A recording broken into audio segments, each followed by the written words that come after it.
how are you all doing today? I hope you guys are doing fantastic as always. Thank you so much for tuning into another video on the Simply Car Things YouTube channel. And today, of course, I'm going to be bringing back some M4 content. Finally, of course, as you guys probably saw in the previous video, I am back in an F82 and it feels so good to finally have a car again. This is my 2018 Alpine White over Secure Orange BMW M4 Coupe. And today I thought I'd go ahead and just give you guys some overall driving impressions of this car since I've had the opportunity now to own it for about 2 weeks or so. And I'm really enjoying it. I wanted to take you guys out for a spin. Let's do some pulls, take it through some back roads, and just talk about the overall power delivery, handling characteristics, and just overall like chassis dynamics of the F8X, and just why I think it's such a great platform. And of course, this is also part of my introduction to you guys of this new M4.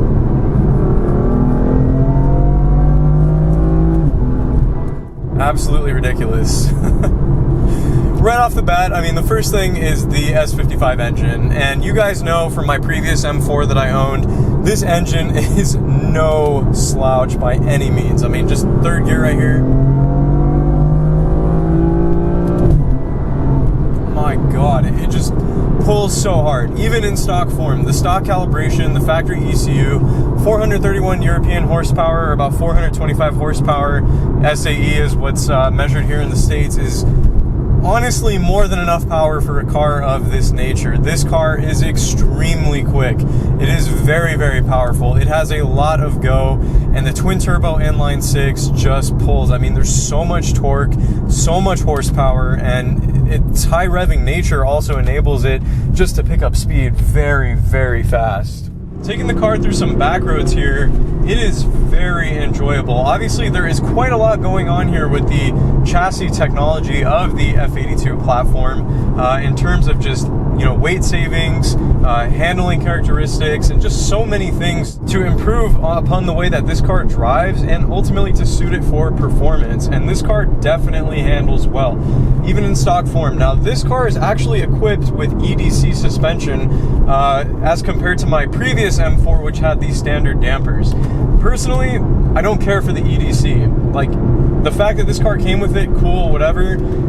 Do I ever drive it in comfort mode? No, I always have it in Sport Plus. I think I've put it in comfort mode maybe once just to see if I notice any difference, and there is a little bit of a difference for sure, but this is an M4. I bought this car, you know, as a sports car, and honestly, I wish it had the standard dampers because I'm pretty sure they were actually stiffer than what the EDC suspension offers. Does that make it bad by any means? Absolutely not. It's pretty good overall. I would say in terms of just the stiffness of the dampers themselves, they feel solid. You don't have a ton of body roll for an OEM suspension setup. The only thing I would say, of course, is that these cars do sit up very high in terms of ride height, and obviously that is going to affect the handling of the vehicle, and of course it's going to affect body roll and just a number of other handling characteristics of the M4 as well. But obviously that is going to be fixed pretty soon here with some suspension upgrades. The M4 and the F8X platform is honestly excellent. There really isn't much to dislike about this car, but I think there is one underlying flaw about this chassis and this platform with its motor and everything that sort of debilitates it to an extent. This car is very powerful. Now, if you're analyzing the performance of this car from a track focus perspective, or just even someone that likes to take back roads and canyons frequently and stuff, really the power is actually more than enough, as I've stated previously and over as many other people would state as well.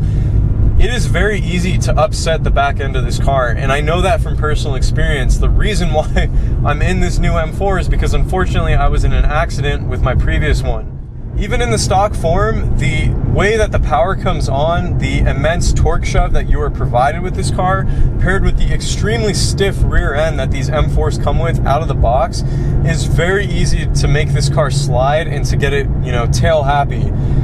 Anything, little bumps in the road, imperfections in the road surfaces, and again, with the power and also the transmission of the vehicle, it is just very tail happy. It constantly wants to step the rear end out. And because of that, if you're not a really good driver, it can actually be a lot to manage. These cars are definitely a riot. Not only are they extremely fast, but they love to just give the driver a really hard time to some extent. Now, of course, that doesn't mean that they're not capable. They are extremely capable. They can be very fast cars, but even here, I have MDM on with this car. Of course, I'm not going to be driving on a public road with traction fully off. Even with MDM on, I mean, it's cutting power non-stop. The moment I floor it, even in second, there it goes again. It just, I mean, it cuts power immediately, almost instantaneously, because of how much power is just being sent to the rear wheels. The other thing is too, with the dual clutch gearbox, as fantastic as it is, when you are upshifting at redline or at high RPMs, the ferocity of the gear shifts is incredible, and because of that, it can actually cause the rear end to step out on you, and MDM will usually kick in at the point of upshifting with the gearbox on this car, which I think is pretty interesting. The gearbox in its most aggressive shift setting can actually cause the rear end to sort of like bunny hop, and I think a big part of that is because the rear subframe on these cars is solid mounted to the mainframe of the F8X, so there is a lot of like rigidity in terms of the overall chassis and suspension. And because of the way that the gearbox shifts into the next gear, it can actually almost shock the rear end, for lack of a better term, and cause it to become upset. Here we go, we have a little open stretch of road. Third gear.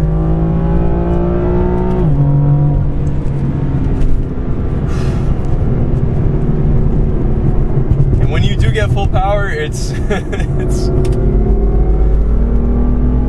absolutely fantastic.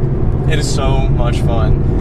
But going back to what I was saying about just upsetting the rear end, it is very easy to want to just stab the gas pedal and just, you know, let the torque just kind of push you and accelerate you away, but you really have to modulate the gas pedal correctly, or else you're going to be met with a tsunami of torque that can once again upset the rear end of the car, and obviously that can lead to some problems. And if you have MDM on as well, it's just going to cut power. So either way, knowing how to modulate the throttle pedal correctly on a car like this is really, really important. And again, this is all from more so of a track-focused perspective that I'm kind of giving my critiques and impressions about the driving experience of the M4, because that's what I mainly intend to use this car for. But again, the handling of the car, the DCT gearbox, S55, the technology implemented into this vehicle is just fantastic, and it really is next level. In terms of the pricing that you can get one of these cars for, it's really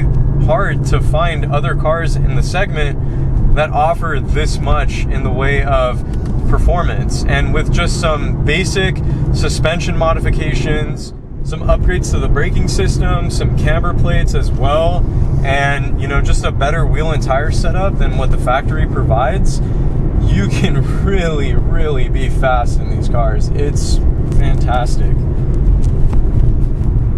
That's another thing I wanted to sort of mention, is the 275 setup that the car comes with is just inadequate. And I can't believe I was so naive with my last car to think that it was adequate, because I was running a 275 squared, and while that definitely helped to counter some of the understeer from the front, although these cars don't have a ton of understeer issues, honestly, this car needs like a 305 section rear tire at the minimum, in my honest opinion. Even on a 305, the stock power can overwhelm that, and you can still get the rear end to just go straight into a drift or make it tail happy. So you gotta be careful.